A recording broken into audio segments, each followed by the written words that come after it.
à placer la culture dans le cœur des fêtus. Il s'agit encore une fois de la vision d'un homme intelligent, amoureux de son pays, fier de ses origines. En effet, en choisissant comme thème de cet événement une nation, 1000 danses, le chef de l'État a voulu nous rappeler l'unicité de notre pays, malgré la spécificité de chaque île et la diversité communautaire et même villageoise. Mesdames et messieurs, la danse traditionnelle n'est pas un folklore, encore moins un spectacle qui rappelle une tradition oubliée ou la nostalgie d'une époque.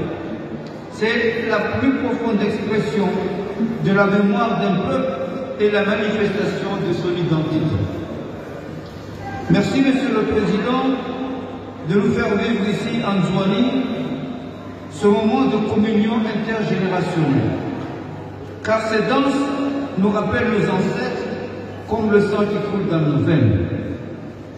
Au moment où en Nzouani, nous nous battons pour changer la façon de nous regarder et de démolir les murs sectaires qui nous séparent, cet événement vient à point nommé, car cette danse traditionnelle crée entre nous une harmonie, une osmose, et nous rappelle que nous formons un grand tout, unique et indivisible.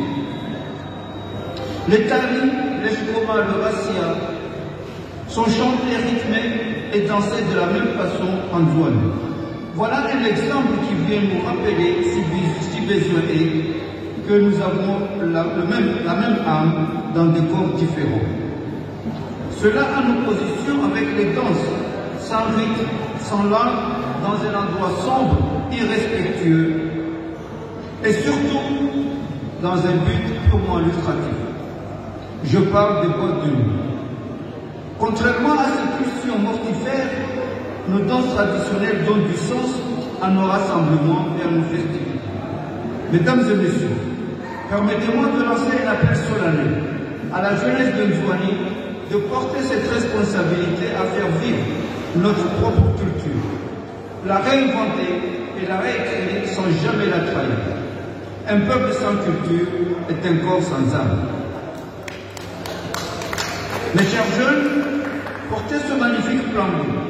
Vous êtes l'espoir de cette île et l'avenir de notre pays. Mesdames et messieurs, chaque matin, le chef de l'État insiste sur l'importance de la cohésion sociale.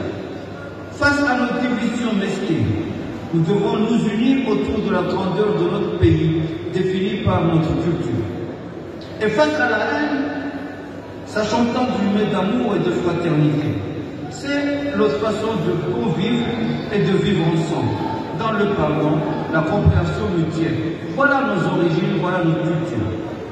La culture qui vient nous rappeler à chaque instant ce que nous sommes est un pilier incontournable de notre unité nationale. Avant de clore mon propos, il me soit permis de remercier le chef de l'État pour son implication personnelle dans la préservation et la protection de notre patrimoine immatériel et physique. L'inscription de Médina de Nzouani au patrimoine mondial de l'UNESCO. Mes remerciements vont à la commune de Moussamoudou et particulièrement au maire de la ville qui a bien voulu abriter cet événement. Merci au gouvernement, représenté ici par notre frère et ami, le secrétaire général adjoint du gouvernorat, M. Junet, d'avoir fait le déplacement pour venir nous soutenir. Merci aux participants, aux